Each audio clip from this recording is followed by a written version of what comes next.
138 hostages still remain in Hamas captivity in the Gaza Strip, including 22-year-old Omer Wenkert, who was kidnapped from the Nova Music Festival on October 7th. His father, Shai Wenkert, joins me now.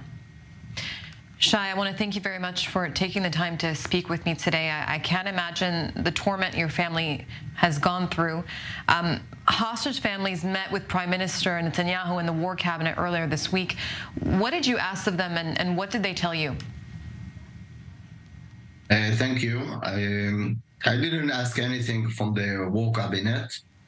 I was with my wife. We heard first the release hostages, their evidence. It was very painful to hear the situation that they were inside. My wife didn't get to hear the second one. It was very painful and very hard for her. I stayed at the meeting and I heard all the evidence, and I'm very worried and concerned about my son. My son is a colitis disease. This is a chronic disease of the stomach.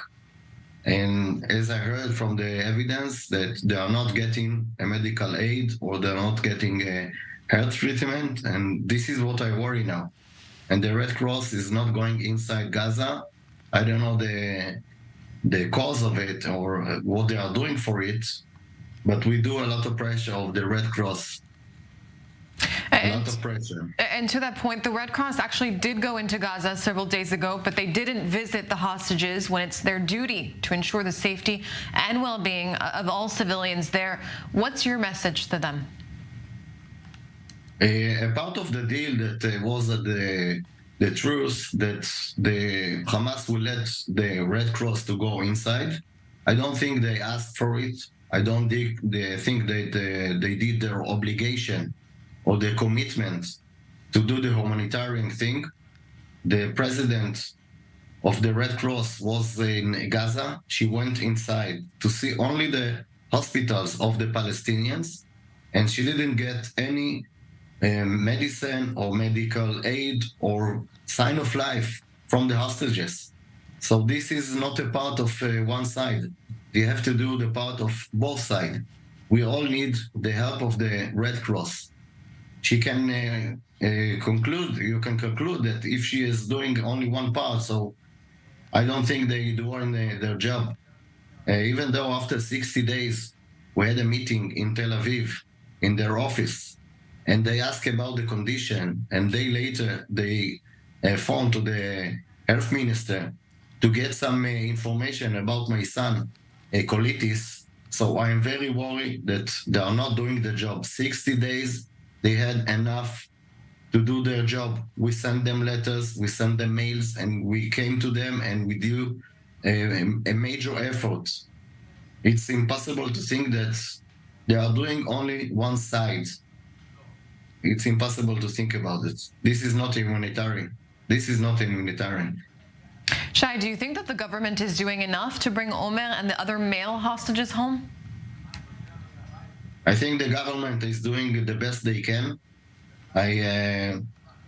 It's a very difficult situation. No one has been in such a situation, I think, in the world. And they have to do a lot of decision to make, and it's very hard to make such a decision for the hostages. They are doing the best effort that they can do to take all the hostages out. I trust the government. I trust the cabinet wall that they are doing the best they can. You mentioned earlier that you met and that you were able to hear about some of the conditions the hostages were held in, those that were released. Can you tell us a little bit more about what you heard?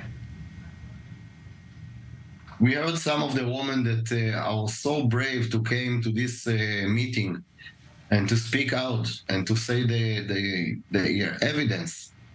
There is no food every day, and they're getting a minimum of water once or twice a day. They get a small bottle of water. Some of them heard the bombing of the IDF. Some of them was taken from house to house. Some of them were at the tunnels. It's very hard to hear this evidence. I'm very worried, and I hope they'll do it soon. We have to take them all out. Shai Wenkert, I sincerely hope you will be reunited with your son Omer very soon. Thank you very much. Thank you.